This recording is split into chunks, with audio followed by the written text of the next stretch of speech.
Welcome to It's the Economy. Today we're going to discuss something we discuss very little, the balance sheets of Indian households.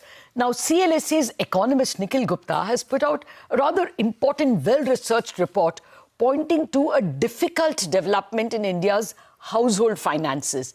He says since 2010, personal income growth in India is slower than personal consumption growth.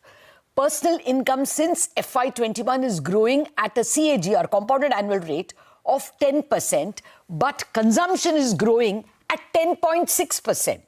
This has led to households drawing down their savings and increasing debt. And this is now showing up in the form of slow FMCG sales, higher retail unsecured loan NPAs for banks. To understand more about this very little discussed problem, we are joined by the author of the report himself, Nikhil Gupta, the India economist at CLSA.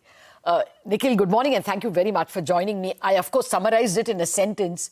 Can you tell me what is your real worry about Indian household finances getting weaker? Good morning, Latha. Thank you very much for having me on the show. So as you mentioned, Latha, what we are highlighting is when we talk about household finances, there are various segments that we need to be aware of. Of course, at the center of the entire household finances lies the income growth. Then we look at the spending patterns. We also need to be aware of savings and borrowings distribution, as well as the financial balance sheet. That is all what we have discussed in this note.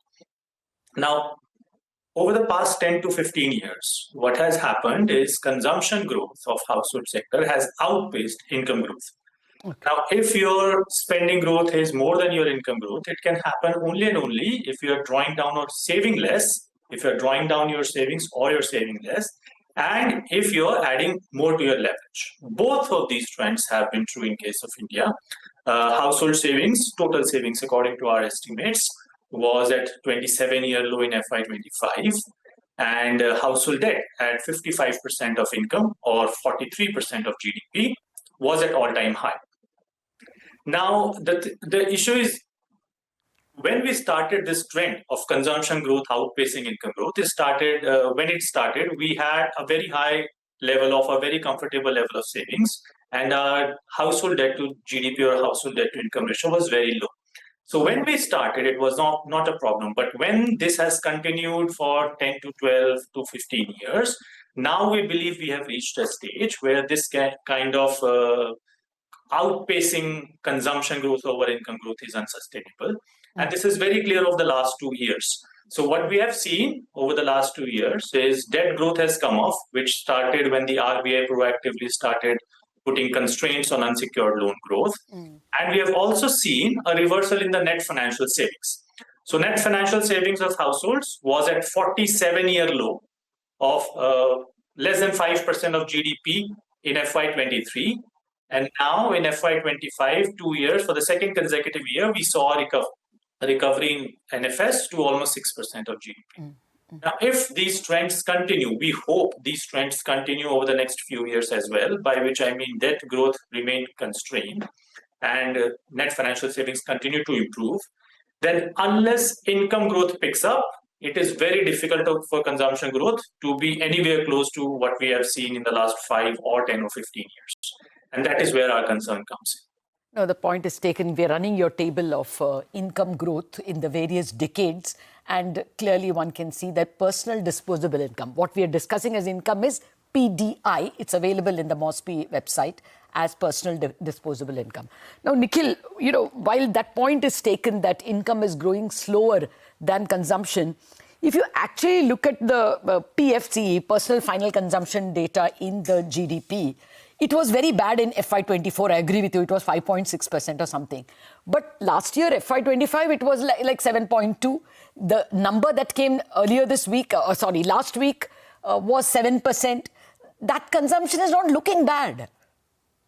Right, Latha, when we talk about GDP from expenditure side or from PFC, GFC investment side, we must always remember that we do not have very robust data. we get GDP data from the GVA or the value addition approach. That is why there is no concern on the headline GDP. But when we talk about the components of GDP from expenditure side, especially on a quarterly basis or 1 or 2 years, we have to be more cautious because the share of discrepancies can be much, much higher. And we know it has been very high over the last 2 to 3 years. In one of the years, it accounted for as much as 50% of GDP growth, real GDP growth. And that is why I always speak about these, especially PFC. When we talk about this from GDP data, we have to be extremely cautious. It is very likely that these numbers will be revised. And since we have not had a base revision for a long time, that would also have an impact on PFC. We do not know how the surveys that were used in 2011-12 base to arrive at the unorganized sector has changed, not only in the last 15 years, but especially after the pandemic. So I'm hoping when we get the new base next year, early next year, we will see much probably slower growth in PFC in 25. And hopefully we will have much better understanding of where the consumption growth or household spending has been doing. Yeah, I take your point. We are all waiting for February 2026 when the MOSPI has announced that they will give us the new series. Now, anyway, the most newsy part is the 7.8% GDP. We have news from the NSO that not everything is current prices deflated. Some of it is actual constant prices, agricultural produce, mining, metals, electricity. They have the constant volume growth. So to say that everything is because of a low deflator is not working. 7.8 is a good number. It is not looking like a country troubled by consumption. You're right. So if you look at the breakup of GVA, Latha, which is the basis for GDP growth, there are definitely some portions which are available in both constant terms and current prices. So we cannot blame GVA deflator or lower inflation that has boosted real indicators of those segments. But our calculation suggests that almost 45% of GVA, which primarily includes manufacturing, trade and transport, and public administration and defense, these three big segments, all these segments are first available on nominal basis, and then WPI heavy deflator is used to arrive at real. And it is not a surprise that all these three segments have actually surprised on the higher side in first quarter of FY26 when the number was much higher than what we were expecting and what the general consensus was. So definitely this deflator has played a role. I mean, we have seen private final consumption expenditure, as you mentioned, doing much better in real terms, not as good as it was in Q4, but if you look at trade and transport. So deflator has played a role. I am totally in line with the fact that not 100% of data is first available in nominal terms and then we arrive at real using deflator. But all these three big segments which have surprised us on the upside, I think deflator has played an important role. Okay, got it. No, that part, I looked up the NSO worksheet, and as you say, those items are first arrived at, from the BSE, NSE corporates, and then deflated. Okay, let me come to your worry that, people are taking more loans and consuming, and that is the problem with households. Can that not be seen positively? We have not reached organized formal sector credit to many sections. Now, because of fintechs, NBFCs, Jan Dhan accounts, we are able to give credit to larger sections. That is why borrowing has increased. As consumption increases, more production will happen. Consumption-driven growth can come, isn't it? Why should we worry about it so much? What you're saying is possible, Latha. Now, as an economist, when I look at the macro or aggregate numbers, I do not have the details to be aware of what is the income profile of the borrowers that are there, how much loans have one borrower taken. And that is why I look at what the regulators are highlighting through their various surveys and what they are doing via their actions. So what we know for sure is that almost 2 years ago, the RBI started highlighting some concerns on the unsecured debt growth. Since when, we know that unsecured consumption-based loans growth has come off. It used to be in excess of 25% before September 23, September 23, when the RBI came out with these measures. And since then, our calculation suggests that it has now come off to 14 to 15% as of March 2025. Now, 14 to 15% is definitely much lower than what it used to be a couple of years ago, but it is still much higher than the income growth. And it is still the fastest growing segment within the household debt, except gold loans, which is still a very small portion. Right. So we do not, I mean, it is almost impossible for an economist like me who is sitting on the outside and do not have disaggregated data to know whether we have reached the inflection point, what is the income profile. Without that data, it is almost impossible to answer the question you're asking. Yeah, we are getting the personal income with a lag. So, yeah, we are not able to identify whether income is also grown at the It is same very time. clear income growth, even it has picked up, it has never picked, it has not picked up to 14-15%. I mean, it was close to Okay. 10% the last year. We expected at best close to 10%. Okay. So it is still weaker than the Growth in consumption. Fair that is point. why debt to income ratio is still going up. Okay, let me try to quickly squeeze in. Do you think that there are two things which are going to help consumption? One is GST cuts and the other is low inflation. Should not that alleviate the problem? The households will be better off. All right, when you first, I take your second point first. No inflation when you say. So we know that the primary factor for driving down headline inflation has been food inflation. Right? First, food inflation is very volatile. And second, food inflation may benefit the consumers of food, but the producers of food, which is a rural segment of the agriculture sector, it's a realization for them. So it is not necessarily true that lower food inflation is good for the economy. Especially if it's sustained, we can see some kind of stress in the agricultural sector.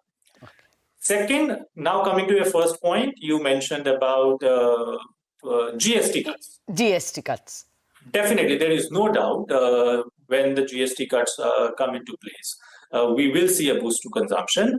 However, that is only one side of the story. We also need to know what would be the exact kind of stimulus that the government has given. What would be the fiscal cost of these GST cuts? What would happen to the compensation cess? Will this continue till October, till December, till March?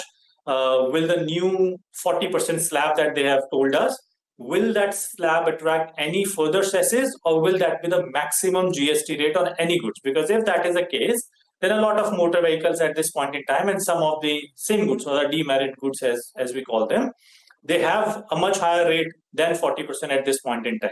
So are we actually looking at lower GST rates on those items? Is the government sacrifice in terms of GST receipts going to be a big kitty? How much will be the distribution between center and states? What kind of impact would it have on spending ability or spending growth of the government? All those questions need to be answered before we know the overall impact on the GDP growth.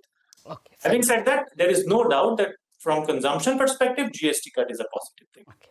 Well, actually, I'm not going. I won't have time to concentrate on an important point that you have in your paper. That upper category, you know, the K-shaped upper part of the economy is consuming very well. It is the lower part that is struggling. I don't have time to analyze that. But if you can quickly tell me this very important point you're making, that if the stock market were not to perform, the government also suffers a lot. We always thought that our household net worth goes down because we are invested in the market. But you're saying even the government will suffer if markets slip. Right. So since we do not have time, I'll make it very short. What our analysis suggests is that almost the entire surge in personal income taxes that we have seen in the post-pandemic period. So we know that personal income taxes in FY19, FY20 was close to or less than 2.5% of GDP. It was 2.3% of GDP. And now we are at 3.7% of GDP. What we have done, we have looked at the contribution of equity market to personal income taxes collected by the government. And when I say equity market collection, we have three components. We look at the taxes on dividends, we look at the LTCG taxes, and STT, security transaction tax. Okay. When we look at the aggregate impact of these three items on PIT, we found that almost 90% of the surge in PIT from 2.3 to 3.7 is on account of these three factors, which is equity market contribution. If I exclude this equity market contribution, PIT is broadly closer to 2.5% in FY24, FY25, only slightly higher than in the pre-pandemic.